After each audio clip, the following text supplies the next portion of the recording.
Buenos días, hermanos. Los saludo en el nombre del Señor. Quiero invitarles a que abramos la palabra del Señor a la segunda epístola del apóstol San Pedro. En el capítulo 2 vamos a leer desde el versículo 12 hasta el versículo 22. Segunda epístola de Pedro en el capítulo 2, desde el versículo 12 hasta el versículo 22. La palabra del Señor dice: pero estos, hablando mal de cosas que no entienden, como animales irracionales, nacidos para presa y destrucción, perecerán en su propia perdición, recibiendo el galardón de la injusticia, ya que tienen por delicia el gozar de deleites cada día más. Estos son inmundicias y manchas, quienes aún mientras comen con vosotros se recrean en sus errores. Tienen los ojos llenos de adulterio, no se sacian de pecar, seducen a las almas inconstantes, tienen el corazón habituado a la codicia y son hijos de maldición. Han dejado el camino recto y se han extraviado, siguiendo el camino de Balaam, hijo de Beor, el cual amó el premio de la maldad y fue reprendido por su iniquidad, pues una muda bestia de carga, hablando con voz de hombre, refrenó la locura del profeta. Estos son fuentes sin agua y nubes empujadas por la tormenta, para los cuales la más densa oscuridad está reservada para siempre, pues hablando palabras infladas y vanas, seducen con concupiscencias de la carne y disoluciones a los que verdaderamente habían huido de los que viven en error. Les prometen libertad y son ellos mismos esclavos de corrupción, porque el que es vencido por alguno es hecho esclavo del que lo venció. Ciertamente, si habiéndose ellos escapado de las contaminaciones del mundo por el conocimiento del Señor y Salvador Jesucristo, enredándose otra vez en ellas, son vencidos, su postrer estado viene a ser peor que el primero. Porque mejor les hubiera sido no haber conocido el camino de la justicia, que después de haberlo conocido, volverse atrás del santo mandamiento que les fue dado. Pero les ha acontecido lo del verdadero proverbio: el perro vuelve a su vómito y la puerca lavada a revolcarse en el cieno. El Señor bendiga su palabra. Hermanos, nosotros vivimos en un tiempo en el que se practica mucho la corrección política. No sé si todos llegamos a entender qué cosa es lo que significa la corrección política. La corrección política es un invento que ha nacido de los corazones perversos hace unas cuantas décadas atrás y que principalmente ha sido diseñado en la escuela de Frankfurt por marxistas ateos. ¿Con qué propósito? Con el propósito de que nosotros ya no podamos decir ciertas palabras. No podamos decir ciertas palabras. No podamos llamar al homosexual como homosexual. Eso es incorrecto políticamente. Nosotros más bien deberíamos de evitar cualquier palabra que pueda ofender a alguna persona que me puede estar escuchando. Y esto a mí me hace acordar mucho, y seguramente algunos que también tienen mi edad. Yo tengo 59 años, nací en el año 1963, salí o terminé mi secundaria en 1979, entré a la universidad en el año de 1983, y mi juventud, mi infancia, yo la viví en la calle, seguramente como algunos que tienen mi edad, como yo repito. Y en la calle nosotros jugábamos fútbol jugábamos en las calles. Y si usted, o si es que acaso hubiésemos sido filmados todos nosotros mientras jugábamos en la calle, usted nunca escucharía el nombre de cada uno de nosotros. Cuando jugábamos en la calle, nosotros gritábamos: negro, pásame la pelota. O gritábamos: gordo, tapa la pelota. O decíamos: hey, vaca, pásamela, que estoy aquí habilitado.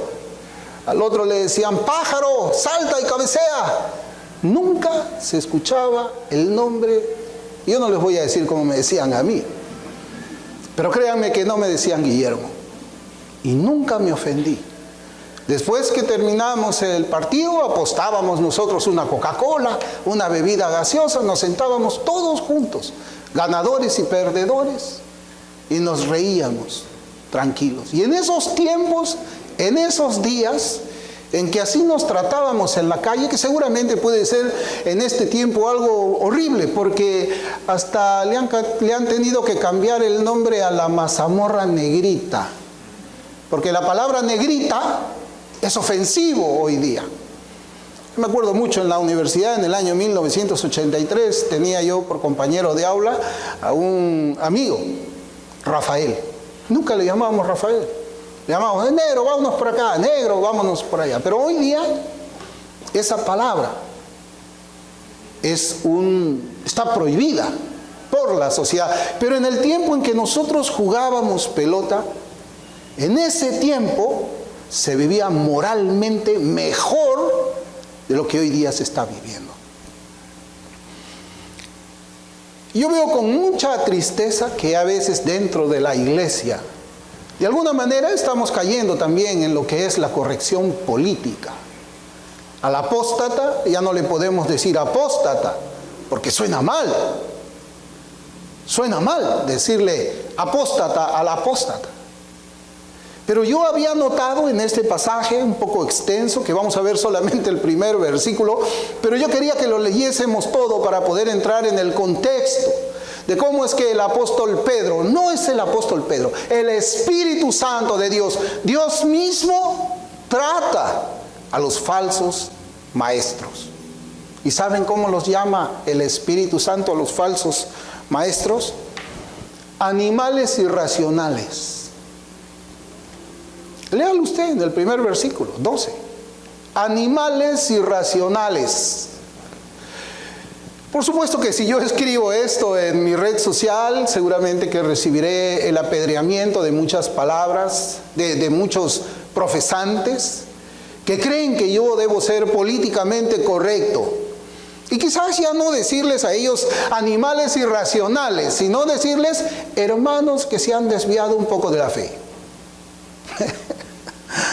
Maestros que ya no predican correctamente la sana doctrina, ¿no? Porque claro, vivimos en los días en que debemos ser políticamente correctos dentro de la iglesia. Pero como yo les decía, estas palabras las está hablando el Espíritu Santo, ¿a quiénes? A los falsos maestros. O sea, el Espíritu Santo nos dice que hay bestias brutas en los púlpitos. Bestias brutas en los púlpitos. Usted lo leería de esa manera si es que tuviese la versión King James, porque en la versión King James dice de esa forma.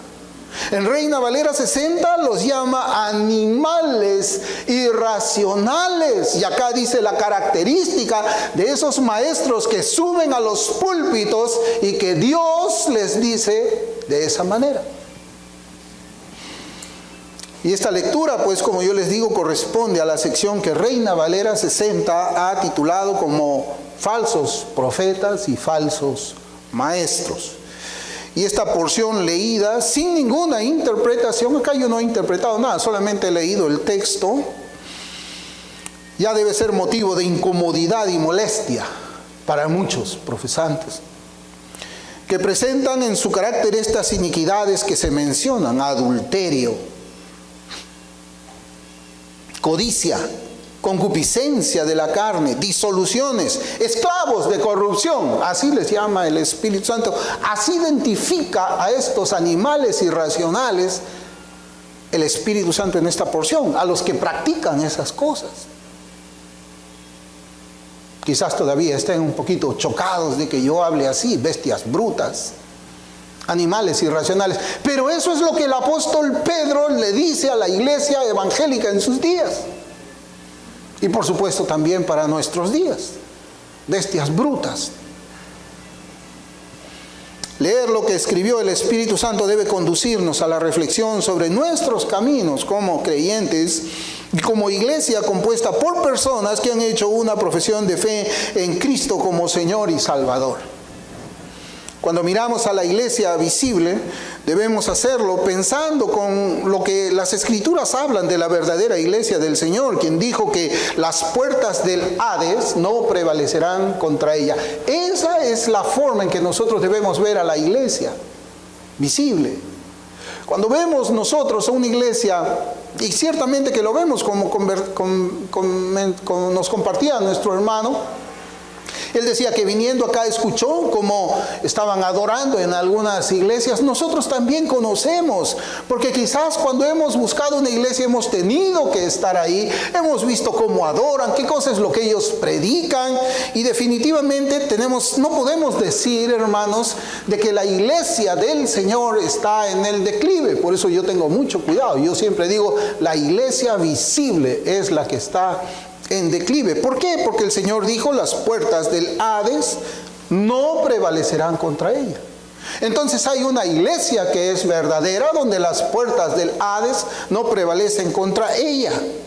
Y entonces, a pesar de lo que vemos que sucede en la llamada cristiandad, debemos afirmar de todo corazón y con toda certeza de que la iglesia de Cristo no se encuentra en problemas. No está en problemas. Como dijo un pastor norteamericano, Cristo escogió su iglesia para santidad. Cristo murió por esa iglesia. Cristo venció a Satanás por su iglesia. Cristo resucitó por su iglesia. Cristo ascendió por su iglesia. Cristo intercede por su iglesia y Cristo volverá por su iglesia. O sea, la iglesia de Cristo no está atravesando por absolutamente ningún problema, porque las puertas del Hades no prevalecen contra ella, porque Cristo la guarda. Y sí, seguramente nosotros escucharemos que en algunos púlpitos habrán bestias brutas predicando carnalidad, concupiscencia, y tenemos que reconocerlos bajo los términos que el Espíritu Santo ha escogido. Suena duro, ¿verdad? Imagínense que le digamos a algunos animales racionales. Y aquí está hablando también de aquellos quienes desprecian el señorío, como hemos estado viendo. Aquellos que desprecian el señorío y que predican el no señorío de Cristo desde un púlpito, ellos son bestias brutas, de acuerdo a lo que dice la palabra del Señor. ¿O no lo son? ¿O vamos a actuar políticamente y arrancamos esa página? ¿O tachamos con un lápiz lo que el Espíritu Santo escogió para que nosotros leyésemos allí? Esto lo escribe para nosotros. Y aun cuando leemos que esas palabras pueden parecer muy duras, muy crudas, son santas porque el Espíritu las ha escogido. Entonces, afirmar que hay otra iglesia con I minúscula, que está aprendiendo del mundo. ¿Para qué? Para redefinir la historia y el significado de las palabras. Y esa redefinición hace, hermanos, que sea posible, dificulta los debates que emergen cuando se leen porciones como estas a una audiencia que no ha sufrido conversión por parte del Espíritu Santo. Lo que es muy preocupante es el incremento de un gran número de profesantes que vienen siguiendo a maestros cuyas vidas y predicación se caracterizan por la promoción y santificación de los deseos carnales y las concupiscencias, como dice el texto que hemos leído esta mañana. Todo esto ha traído como consecuencia una línea divisoria. Todo este declive de la iglesia con minúscula ha traído pues una división entre aquellos que son llamados cristianos espirituales de aquellos que son llamados cristianos, con comillas, carnales.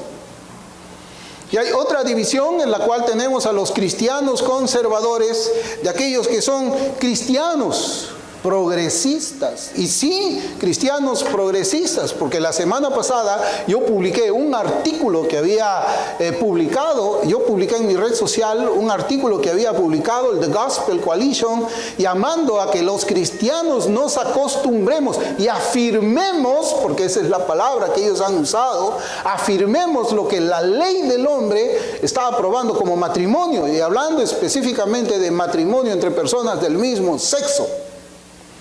¿Cómo, hermanos? ¿Cómo es que un movimiento paraeclesiástico puede decir eso?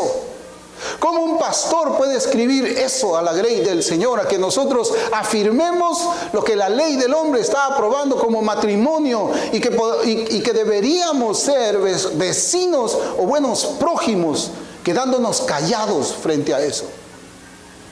Yo no sé, pero el declive va a ser peor, hermanos. Y yo hace muchos años advertí que ese movimiento no es bíblico, no es cristiano, es marxista. Pero ven, ellos son muy astutos. Ellos comenzaron construyendo como buenos falsos maestros, como trabaja el falso maestro, predicando verdades, algunas verdades, predicando las doctrinas de la gracia, que son muy machas o macho, es una doctrina macho. Y comenzaron a traer jóvenes y jóvenes y jóvenes, con esos libros de jóvenes inquietos y reformados, y más jóvenes, y después comienzan a darles lo que ellos realmente guardan en su corazón. Toda esa podredumbre, toda esa basura de que nosotros comulguemos con los pecados del mundo. Ellos son falsos maestros. Ellos son falsos maestros. Pero nadie se atreve a decirlo. ¿Por qué? Porque el maestro, desde un púlpito que califique a los famosos de falsos maestros, no solamente está siendo políticamente incorrecto, sino que tenemos que cancelarlos culturalmente. Así como en el Twitter usted no puede publicar nada que puede ofender a los demás, pero los demás sí pueden ofendernos con sus movimientos LGBT, con su feminismo, con su Black Lives Matter. Ellos sí pueden publicar todo lo que quieran, pero nosotros no podemos hacerlo, no podemos publicar. Es igual en el ámbito evangelical. A cualquiera que llame falsos maestros, a los falsos maestros inmediatamente deben de ser censurados. Eso pasa dentro de la iglesia. Censurados. Hermanos, no deberían existir cristianos progresistas, cristianos conservadores. Pero eso es lo que está ocurriendo pues en la vida real. Hasta hemos tenido, o hemos visto, hemos sido testigos, y yo, hermanos, también lo publiqué, de aquellos que formaron un grupo llamado Evangélicos por Joe Biden. Evangélicos por Joe Biden, y creo que yo lo compartí también desde este púlpito en algún momento. Un grupo de personas que se autodenominan como cristianas, que dan su voto a favor de quien promueve una legislación en favor de la homosexualidad, del aborto, la corrupción sexual de los niños, entre otras aberraciones más, pero ellos dicen que son cristianos. Imagínense, ellos no son cristianos. Pero ¿cómo puede alguien llegar a esta autopercepción de llamarse cristiano cuando su vida demuestra esclavitud al pecado y los deseos carnales? ¿Cómo puede atreverse alguien a decir yo soy cristiano cuando vive en concupiscencia? ¿Cómo puede decir alguien yo soy creyente, yo voy a ir al cielo, Jesucristo es mi Señor, cuando vive en mundanalidad? ¿Cómo? Pedro en esta carta nos dice que esto es la consecuencia de la predicación de los falsos maestros en este tiempo del Nuevo Testamento. De la misma manera como hubo una predicación de los falsos profetas en el Antiguo Testamento. Es igual. Pedro nos dice es igual. Así como hay falsos profetas en el Antiguo Testamento, los hay en el Nuevo Testamento. Y si alguien puede llegar a creer que es cristiano a pesar de su vida, como dice la escritura que hemos estado citando en esta mañana, a pesar de que está anclado en el pecado, es por causa de que hay un maestro que les está diciendo, sí, tú eres cristiano. Aunque vives de esa manera, sí, tú vas a ir al cielo. En el Antiguo Testamento, Jeremías capítulo 8, versículos del 11 al 12, dice: y curaron la herida de la hija de mi pueblo con liviandad, diciendo paz, paz, y no hay paz. Pero el versículo 12 dice, una pregunta, hermanos: ¿se han avergonzado de haber hecho abominación? Ciertamente no se han avergonzado en lo más mínimo, ni supieron avergonzarse. Caerán por tanto entre los que caigan, cuando los castigue caerán, dice Jehová. ¿Acaso usted encuentra hoy día aquellos que dicen que son cristianos y andan en cervecerías, en fumaderas de tabaco? ¿Usted los ve a ellos avergonzándose? No, ellos publican sus fotos en la red social, ellos se jactan de esa inmundicia en la que caminan, igual que en el Antiguo Testamento. ¿Por qué? Porque hay pastores que los llevan a eso. No, sí, tú eres cristiano, tú vives de esa manera, pero eres cristiano y publica tu foto. Nadie se va a espantar. ¿Por qué? Porque la gran mayoría de profesantes ha aceptado eso. Han aceptado la corrección política. Nadie se asusta. Nadie se espanta. Quizás algunos hombres viejos sí se espantan, y aún yo he escuchado el testimonio de un hombre viejo que no es evangélico, que dice: qué raro, dice, rascándose la cabeza, los evangélicos nunca en mi tiempo vivieron como viven hoy día. Un incrédulo dice eso. Hermanos, ¿cómo un ser humano religioso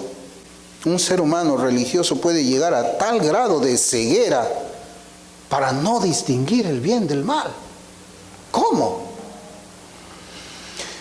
Esa es una pregunta importante, porque los falsos maestros tienen en sus manos, escuche bien, los falsos maestros suben a sus púlpitos con la Biblia. Suben a sus púlpitos con la Biblia. La leen como yo he leído esta mañana la Biblia. Y la interpretan de tal manera que la santidad es mundanalidad, la piedad es carnalidad, la justicia es la concupiscencia y la rectitud es el liberalismo. Es tremendo.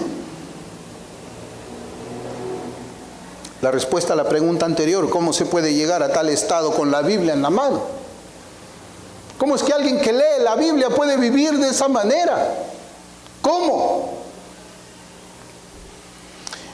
La respuesta está en la Biblia. En Jeremías 8:8 dice: como decís, nosotros somos sabios, y la ley de Jehová está con nosotros. Ciertamente la ha cambiado en mentira la pluma mentirosa de los escribas. En el Antiguo Testamento también creían que ellos eran buenos israelitas cuando iban detrás de las aceras, detrás de los baales, cuando despreciaban los preceptos del Señor, de amarles con todo su corazón. Ellos llegaron a ese estado porque la pluma mentirosa de los escribas, como dice la palabra, léalo, la pluma mentirosa de los escribas había cambiado la religión verdadera en una religión falsa. Como yo les dije al principio, el escriba, el que enseñaba, era el que había pervertido la ley del Señor. ¿Quiénes eran los escribas? Ellos eran los expertos en el estudio de la ley de Moisés. Ellos debatían con el Señor, si usted se acuerda. Ellos eran considerados como la crema innata de la interpretación bíblica en el tiempo del Antiguo Testamento. Y seguramente cuando ellos exponían sus doctrinas carnales, seguramente el pueblo veía más al hombre que interpretaba, veían más al hombre, escuchaban más al hombre que interpretaba y exponía, en lugar de mirar las Escrituras como lo hicieron los bereanos. Ese es el problema cuando nosotros miramos al hombre y cerramos la Biblia. Y eso exactamente viene sucediendo hoy en nuestros días. Muchos profesantes miran al famoso. Lo miran con la boca abierta. Oh, qué bonito se ha vestido. Qué bonito predica, qué bonito es el altar donde está predicando. ¿Cuántas personas? Qué bonito es este recinto, qué bella la adoración. Y cierran la Escritura y confían en aquella persona que tiene una facilidad de palabra para poder predicar la Escritura. Exactamente como sucedió en el Antiguo Testamento. Miran a los escribas de hoy cómo es que tuercen la Escritura para que la mundanalidad sea hoy la santidad. Y eso es lo que yo me refería cuando les comentaba acerca de los cambios, la lucha por el lenguaje. Hoy día cuando usted conversa con un profesante y habla de santidad, para mí la santidad significa separarse del pecado, separarse del mundo y acercarse más a Dios. Para ellos no, la santidad es mundanalidad. No hablamos lo mismo. Hablamos las mismas palabras, pero cada uno tiene una definición completamente diferente.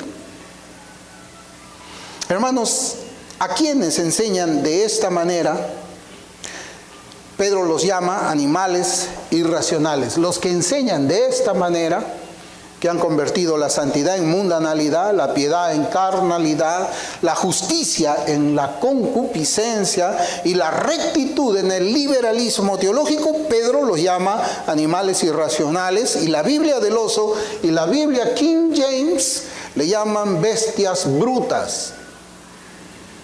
Bestias brutas. Y son palabras bastante fuertes para quienes practican pues la corrección política, para los que quieren ser más buenos, como decimos, ¿no? Quieren ser más buenos que el Papa. Quieren ser más buenos que Dios. Nunca le dirían así a un predicador famoso, porque hay que ser respetuoso. Así, eso significa ser respetuoso. Entonces el Espíritu Santo, ¿qué es? Irrespetuoso. Son palabras bastante fuertes para calificar a todo aquel que a lo malo dice bueno, y a lo bueno dice malo, que hace de la luz tinieblas y de las tinieblas luz, que pone lo amargo por dulce y lo dulce por amargo. Eso lo dijo también un profeta, Isaías, en el capítulo 5, versículo 10. El puritano John Trapp comenta de este calificativo de bestias brutas, de este calificativo divino, porque es un calificativo de Dios, que Dios da a aquellos hombres que pervierten el Evangelio y sus doctrinas. De esta manera, él dice, y comienzo la cita: como bestias brutas naturales, algunos hombres se despojan de todo lo que los convierte en hombre.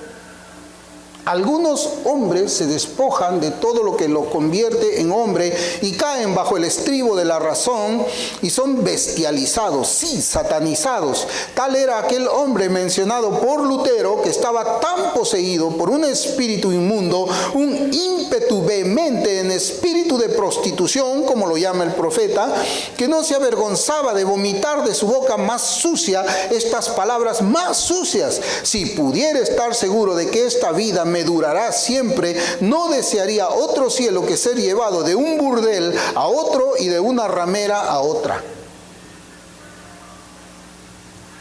Comentario de John Trapp para las bestias brutas.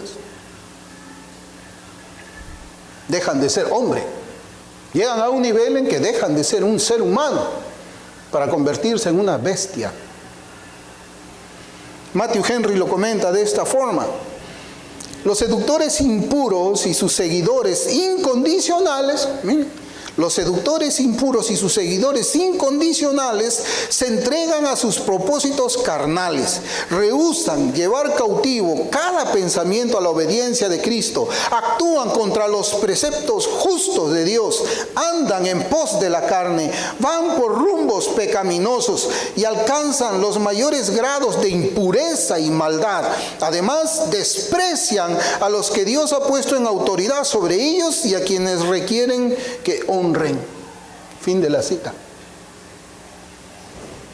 Hermanos, en las Escrituras leemos a una persona que fue despojado de todo lo que le convertía a él en un hombre para pasar al estado de bestia bruta.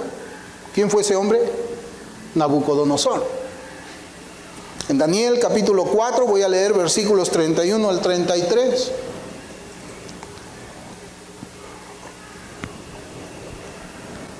Dice la Escritura: Aún estaba la palabra en la boca del rey cuando vino una voz del cielo: a ti se te dice, rey Nabucodonosor, el reino ha sido quitado de ti, y de entre los hombres te arrojarán, y con las bestias del campo será tu habitación, y como a los bueyes te apacentarán, y 7 tiempos pasarán sobre ti hasta que reconozcas que el Altísimo tiene el dominio en el reino de los hombres y lo da a quien él quiere. En la misma hora se cumplió la palabra sobre Nabucodonosor, y fue echado de entre los hombres, y comía hierba como los bueyes, y su cuerpo se mojaba con el rocío del cielo, hasta que su pelo creció como plumas de águila, y sus uñas como las de las aves. Y fue echado de entre los hombres, y Nabucodonosor anduvo como una bestia. Así dice la palabra. Pero en nuestro pasaje de segunda de Pedro, capítulo 2, no se nos dice que ellos tendrán las conductas de una bestia. No se nos dice que estas bestias brutas que predican todo lo que se opone a la santidad, a la justicia y a la rectitud, van a vivir afuera como perros, o van a vivir como osos, o van a vivir como cualquier bestia que nosotros hemos visto o hemos estudiado en la escuela. No. Estas bestias brutas de las que habla Pedro, ellos mantienen sus posturas erguidas. Ellos seguirán hablando el idioma de su lengua materna. Ellos seguirán vestidos como personas decentes, y algunos muy bien vestidos seguramente. Pero espiritualmente ellos tendrán la condición de bestias brutas. Espiritualmente. ¿Qué nos enseña esto?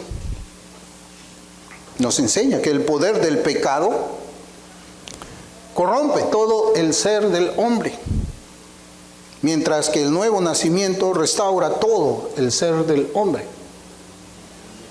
El Señor dijo que deberíamos reconocer a los falsos maestros por sus frutos, palabras del Señor Jesucristo. Y el Señor hablaba de aquellas conductas contrarias a la santidad bíblica. Sin embargo, una gran mayoría de profesantes ha decidido seguir las enseñanzas de aquellos quienes han cambiado la verdad en mentira por medio de sus bocas mentirosas. Aún podemos ver en nuestro pasaje leído al inicio que se nos habla de una bestia que en las manos del Señor habló palabras santas y justas. Mas no así con estas bestias brutas que ocupan el lugar de enseñanza en una iglesia visible. Nosotros hemos leído en 2 de Pedro 2:16, y Balaam fue reprendido por su iniquidad, pues una muda bestia de carga, el asno que le estaba llevando, una bestia literal, hablando con voz de hombre, refrenó la locura del profeta. ¿Usted se imagina? Estás montando tu asno a hacer actos de corrupción, que estás yendo a la mundanalidad, a la injusticia, o estás paseando tu perro. Y tu perro se detiene y te dice: oye, ¿a dónde vas? Estás en contra de lo que Dios llama que es santo. Imagínate un perro, una bestia, diciéndote que estás caminando en las sendas de pecado, en el camino ancho. Pero en nuestro pasaje pareciera que ni siquiera esa gracia restrictiva que una bestia le habló a Balaam, ni siquiera esa gracia restrictiva, porque te restringe del pecado. La Biblia debería ser suficiente para estar restringidos nosotros de pecado y caminar en el temor del Señor. Pero ni siquiera esa gracia restrictiva es concedida por el Señor para aquellos quienes decididamente llaman a lo malo bueno y hacen de la luz tinieblas. Ni siquiera eso. Hermanos, el poder del pecado transforma al género humano en bestias. Si no, hermanos, yo veo en el reino animal, en el reino de las bestias, como las madres protegen a sus cachorros. El ser humano los mata. El ser humano busca legislaciones para matar a sus hijos antes y después de nacer. Eso no lo hacen las bestias.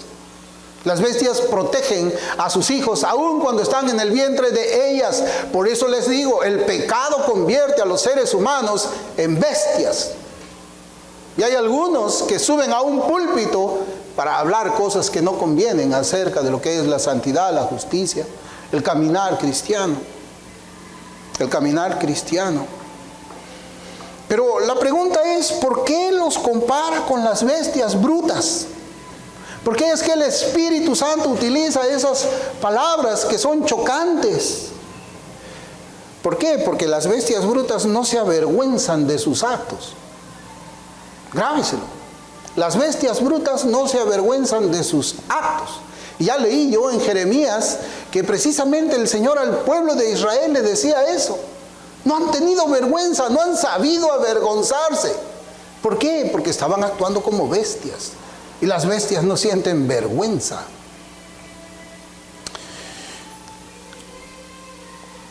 Pero ahora Isaías también nos recuerda lo mismo. En Isaías capítulo 3...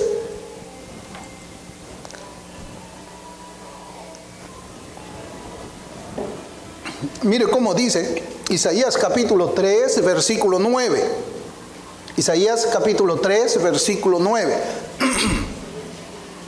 Dice la apariencia de sus rostros testifica contra ellos, porque como Sodoma publican su pecado, no lo disimulan. Como Sodoma publican su pecado, no lo disimula. Ay del alma de ellos, porque amontonaron mal para sí. Como Sodoma publican su pecado. Por eso es que yo les digo, ellos en el Face publican todas sus aberraciones, todas sus mundanalidades, todas sus concupiscencias. Ahí está. Como Sodoma publica su pecado, así ellos también publican sus pecados. No tienen vergüenza. Y son cristianos, claro, ¿no? Me tomo mi fotografía con mi botella de cerveza y ¡ping!, la publico en la red social. Mira, mi publicación anterior es Santidad a Jehová. Mi siguiente publicación, mi persona con una botella de cerveza en la mano o en la mesa. Ese es el cristianismo que hoy día se vive.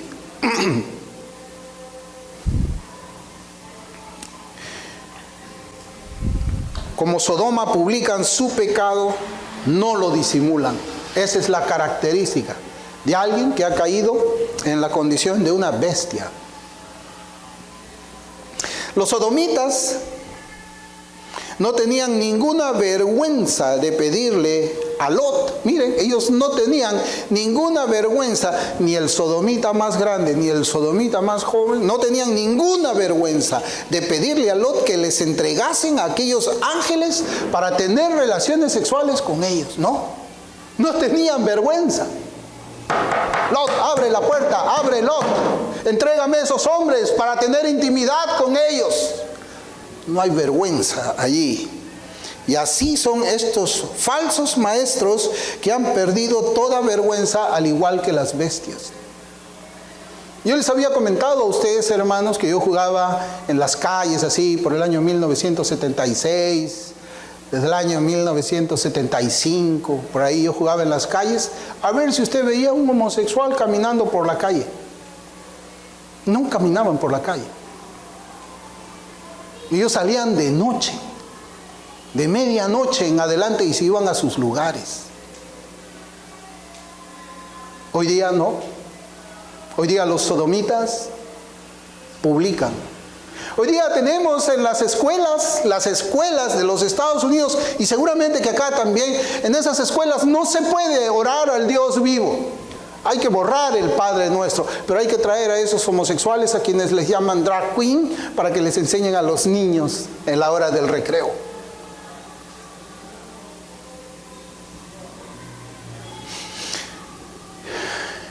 Ese es el tiempo en el que vivimos. Y tenemos a una agrupación para-eclesiástica que nos dice, no, tenemos que ser tranquilos, no hay que respetar todo eso, hay que ser un buen vecino, un buen prójimo.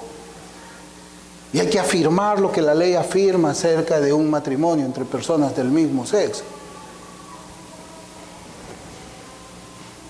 Hermanos, de igual manera, estos falsos maestros o bestias brutas, como los llama el Espíritu Santo, no tendrán vergüenza para proclamar desde algún púlpito con la Biblia en la mano un mensaje que invite a satisfacer los deseos de la carne. Así dice Pedro. Un mensaje para que satisfagan los deseos de la carne, las concupiscencias, la mundanalidad. No tendrán ninguna vergüenza de publicar en sus redes sociales sus fotografías mundanas, en toda inmundicia, en toda concupiscencia, en las que aparecen dándose al licor, al tabaco, a los bailes, al rock mundano y a cualquier otro género musical creado para desafiar al Dios Santo de las Sagradas Escrituras. No, ellos no tienen vergüenza. Ellos han sido rebajados a lo que el Espíritu Santo llama bestias brutas. Es lo que dice la Escritura, ¿no?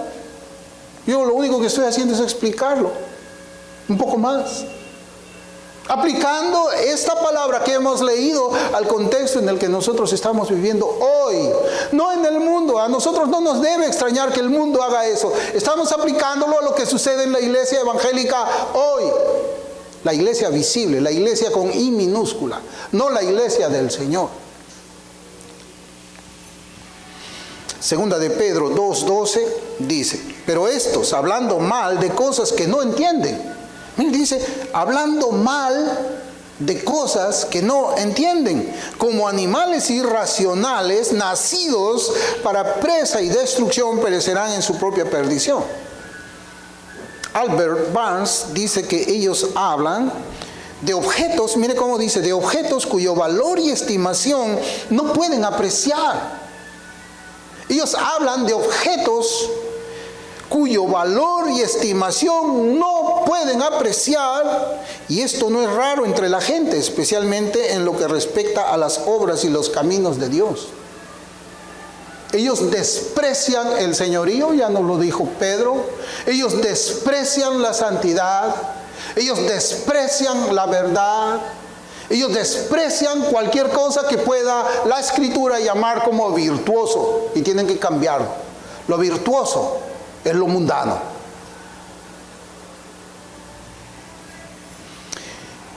¿Qué es lo que nos enseña esto? Que ellos hablan torcidamente de la convicción de pecado que obra el Espíritu Santo sobre un pecador. Todo creyente tiene que pasar por la convicción de pecado. El Señor dijo que el Espíritu Santo vino a convencer al mundo de pecado, de justicia y de juicio. Una persona que no ha pasado por la convicción de pecado no es cristiana. No es cristiana. Por eso es que ellos hablan torcidamente de lo que es la convicción de pecado. Ellos hablan torcidamente sobre la santidad del caminar cristiano. Hablan torcidamente acerca de la necesidad de la separación del mundo y del pecado. Y hablan torcidamente de todas esas obras de Dios porque nunca las han conocido en sus propias vidas y porque las desprecian. No le dan valor al arrepentimiento, no le dan valor a la fe salvífica. Ellos no le dan valor a nada que puede conducirlos a un camino de santidad. No le dan valor a nada que haga que ellos se nieguen, tomen su cruz y sigan a Cristo. Eso no tiene valor para ellos. Ellos no le dan pues valor a los actos de Dios en la salvación de los hombres. Ellos rebajan el arrepentimiento a un remordimiento carnal. El arrepentimiento bíblico no es lo mismo que un remordimiento carnal, que alguien puede sentir como una vergüenza por los actos pecaminosos. Hermanos, y para vergüenza mía, eso yo sentía cuando estaba en el mundo. Después que yo bebía licor y a veces hacía cosas que no convenían cuando yo estaba en un estado de embriaguez, a mí me daba vergüenza salir a la calle el día domingo. Pero se me pasaba. Y cada domingo, después de mis borracheras, ya no lo tenía. Pero esa vergüencita no es el arrepentimiento bíblico. No lo es. Por eso es que ellos rebajan el arrepentimiento a un remordimiento carnal de vergüenza por actos pecaminosos, pero en realidad ellos desprecian la santidad. ¿Por qué? Porque su carne es la que los domina a ellos y no el Espíritu Santo. Y tampoco se sujetan a la ley de Dios porque no quieren hacerlo y tampoco pueden, como dice Romanos 8:7. Es algo terrible que un hombre diga que es cristiano y no pueda sujetarse, obedecer la palabra de Dios. ¿Cómo puedes ser cristiano si no puedes obedecer a Dios? Porque la obediencia, como yo lo he repetido muchas veces y léalo en Ezequiel 36, es una obra de Dios en el corazón del hombre. Cuando un ser humano pecador recibe el corazón de carne, ese corazón de carne viene, por decirlo de alguna manera, programado para vivir una vida santa. Y uno comienza a vivir así la vida. Uno no entiende por qué es que ya no me gusta lo que me gustaba ayer. ¿Y por qué ahora amo lo que yo aborrecía ayer? Uno no lo entiende. Eso es la conversión. No sabes. Dios actúa de una manera invisible, quita ese corazón de piedra y te pone un corazón capaz de amarle a Él y capaz de obedecerle. Es Dios quien pone el querer como el hacer. Dice, pues, ¿cómo será eso?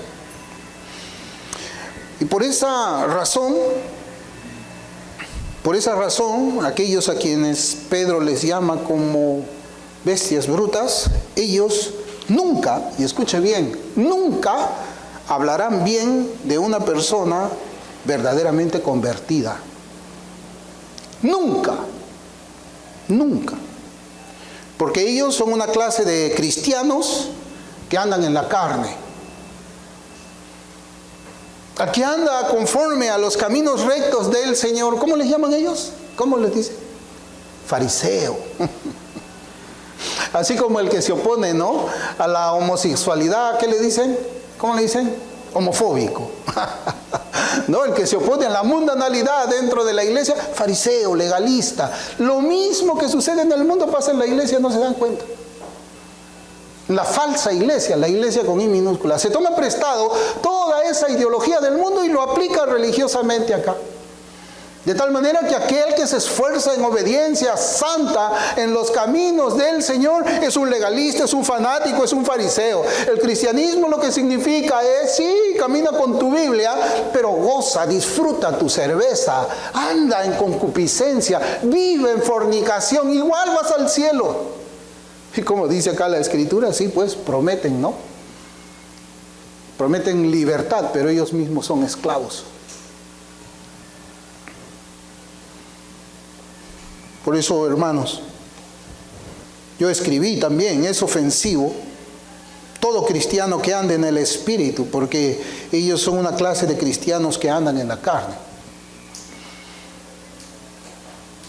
Y acusan, ellos acusan con esos calificativos, santurrones, fariseos, ellos acusan.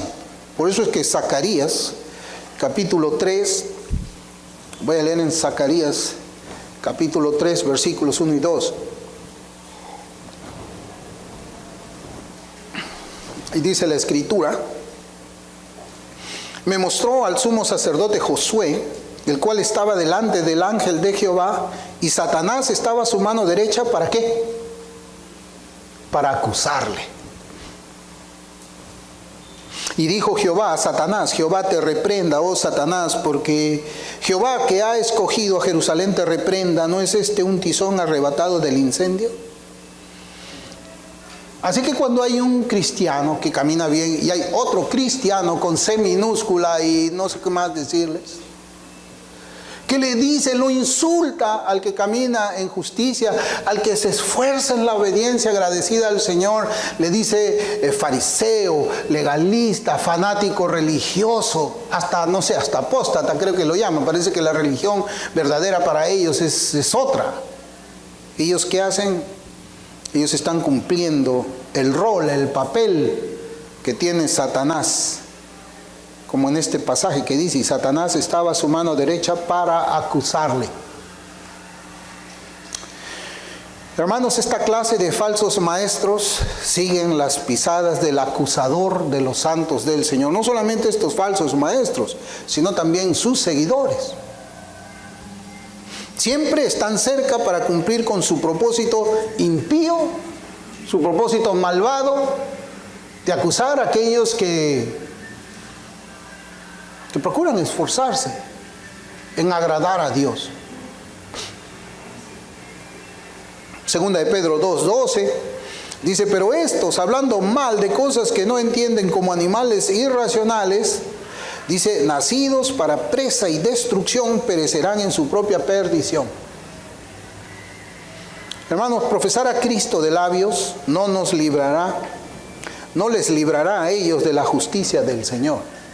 Cristo mismo lo dijo, no todo el que me dice Señor, Señor, entrará al reino de los cielos, sino el que hace la voluntad del Padre. Así lo dijo el Señor. Pero ellos creen de una manera distinta. Ellos creen que confesar a Cristo de labios sí te va a librar del infierno. Contrario a lo que dice el Señor, como si ellos tuviesen más sabiduría, como si ellos fuesen deidad, como si la palabra de estas bestias estuviese por encima de la palabra que nosotros leemos en las Escrituras. Porque finalmente sus palabras y sus acciones serán la causa de su castigo eterno, junto con otros quienes tuvieron una Biblia en sus manos. Tener una Biblia en la mano no salva a nadie. Tener una Biblia en la mano y leerla no salva tampoco. Tener una Biblia en la mano, entenderla y obedecerla, es la consecuencia de haber nacido de nuevo. Y esa persona sí es la que es salvada. Si no, vamos a estar igual que los católicos. Hay que dormir con una Biblia ahí en el velador, en la mesita que está ahí al costado de la cama. Eso nos va a proteger. Va a guardar toda la casa. Ponga una Biblia ahí cerca de la entrada de la puerta para que no entren los ladrones, ¿no? Como si la Biblia fuese un amuleto igual que el de ellos. Hermanos, el Señor no quiere profesantes de labios. Él quiere un pueblo que refleje la elección a santidad que Él hizo desde la eternidad pasada. Él quiere un pueblo santo y separado del mundo y de los deseos carnales. Él quiere una nación santa que anuncie la luz de Cristo con sus palabras y sus vidas. Eso dice la Biblia.